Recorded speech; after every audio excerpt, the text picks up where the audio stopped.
Hello and welcome hitech కుస్మా ఛానల్కి మీ అందరికీ స్వాగతం.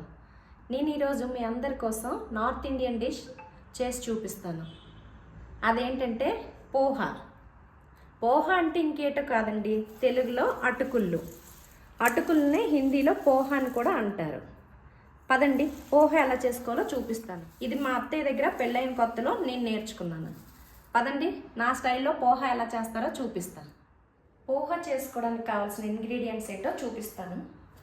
ముందుగా కావాల్సినవి అటుకులు, ఉల్లిపాయ, బంగాళదుంప, క్యారెట్, పచ్చిమిరపకాయలు, కొత్తిమీర, కరివేపాకు, టమాటా, మెయిన్ ఇంగ్రీడియంట్తో నిమ్మకాయ కంపల్సరీ కావాలి.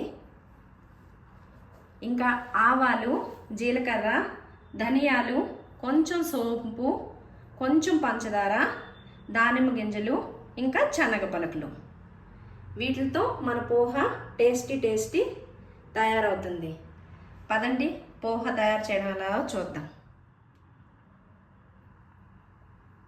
నేను అటుకులని కడుక్కొని పక్కన పెట్టుకున్నాను. తర్వాత వెజిటేబుల్స్ చాపింగ్ అయితే చేశాను. క్యారెట్ ఫస్ట్ కట్ చేసుకోండి, ఆలూని ఇలా కట్ చేసుకోండి, టమాటా, ఇంకా పచ్చిమిరపకాయ ముక్కలు, ఉల్లిపాయ ముక్కలు, కరివేపాకు, ఇవన్నీ కట్ చేసుకునే ప్రాసెస్ అయితే కంప్లీట్ అయిపోయింది. ఈ పోహాలో నా సీక్రెట్ ఇంగ్రీడియంట్స్ సోంపు, ధనియాలు. ఈ రెండింటిని పచ్చివే తీసుకుని కొంచెం క్రష్ చేసి ఉంచుకోవాలి, పౌడర్ కాదు. ఇదిగోండి మన సోంపు ధనియాలు పొడి. ఈ విధంగా పొడి చేసుకుంటే చాలు. ముందుగా పోహా చేసుకోవడానికి 2 చెంచాలు నూనె వేడి చేస్తాను. నూనె వేడెక్కింది. సోంపు, ధనియాలు ముందుగా వేసుకోవాలి. వెంటనే ఆవాలు, జీలకర్ర,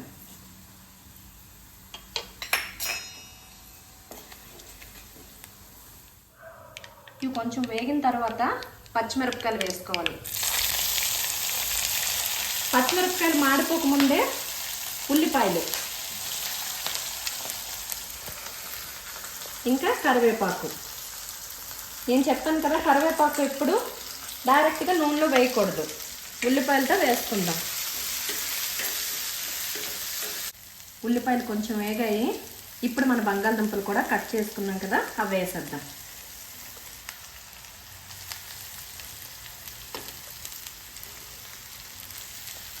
వేసి ఒకసారి కలుపుకుందాం. మన పోపు వేగుతుంది కదా, ఈలోపు మనం వేయించిన శనగపలుకుల్ని కొంచెం క్రష్ చేసుకుందాం. పౌడర్లా కాదు, కొంచెం పొడి. ఉల్లిపాయలు, బంగాళదుంపలు సగం అయితే వేగాయి. ఇప్పుడు క్యారెట్లు కూడా వేసుకుందాం.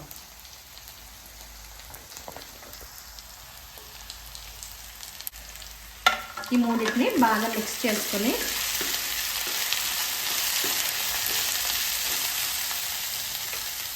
కొంచెం ఉప్పు వేసుకుందాం. ఉప్పు వేసుకోవడం వల్ల ఇవన్నీ తొందరగా మగ్గుతాయి.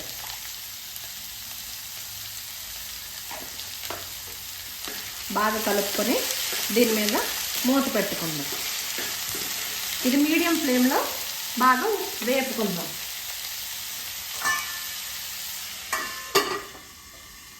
ఇదిగోండి శనగ పలుకులు కూడా కొంచెం కచ్చపచ్చ అంటాం కదా, అలా పొడి చేసుకోవాలి. ఉల్లిపాయ, బంగాళదుంప, క్యారెట్, పచ్చిమిరపకాయ అన్నీ వేగాయి.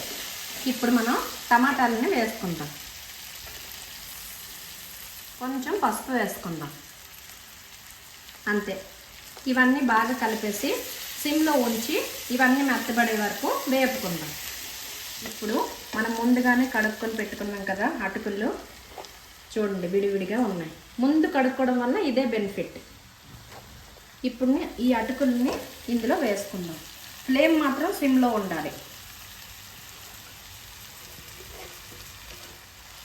కొంచెం స్వీట్నెస్ కోసం పంచదార.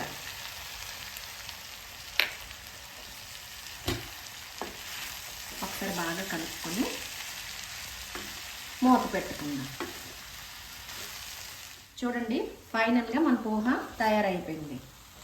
ఇప్పుడు లాస్ట్ శనగపలుకుల పొడి ఉంది కదా, ఇది మీద వేసుకొని బాగా కలుపుకొని స్టవ్ ఆఫ్ చేసుకుందాం. మన ఎంతో గరం పోహ తయారైపోతుంది. టేస్టీ పోహ తయారైపోతుంది. ఈ శనగపలుకుల పొడి వల్ల ఎక్స్ట్రా ఫ్లేవర్ ఇంకా ఎక్స్ట్రా టేస్ట్ కూడా వస్తుంది. కొంచెం కొత్తిమీర. ఓకే, స్టవ్ ఆఫ్ చేసేస్తాం.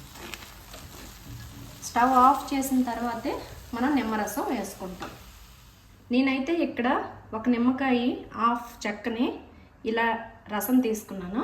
స్టవ్ ఆఫ్ చేసిన తర్వాత వేసుకోండి. వేసుకుని అంతా బాగా కలుపుకోవాలి. ఓకే, అన్నీ కలిసిపోయాయి. ఇప్పుడు మన పోహ తయారైపోయింది. కలర్ఫుల్ పోహ సర్వ్ చేద్దామా?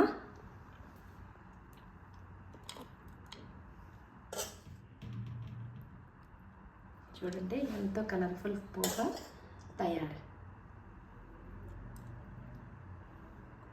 దీంట్లో లాస్ట్గా కొంచెం దానిమ్మ గింజలు, శనగ పలుకులు, కొంచెం కొత్తిమీర. ఎంతో టేస్టీగా ఉండే పోహ మీరు బ్రేక్ఫాస్ట్లో తినండి, లేదా సాయంత్రం పిల్లలకి స్నాక్స్లా ఇవ్వండి.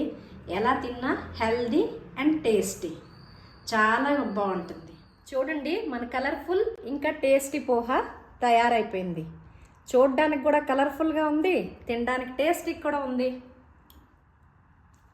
అబ్బా, మన పోహ అదిరిపోయింది.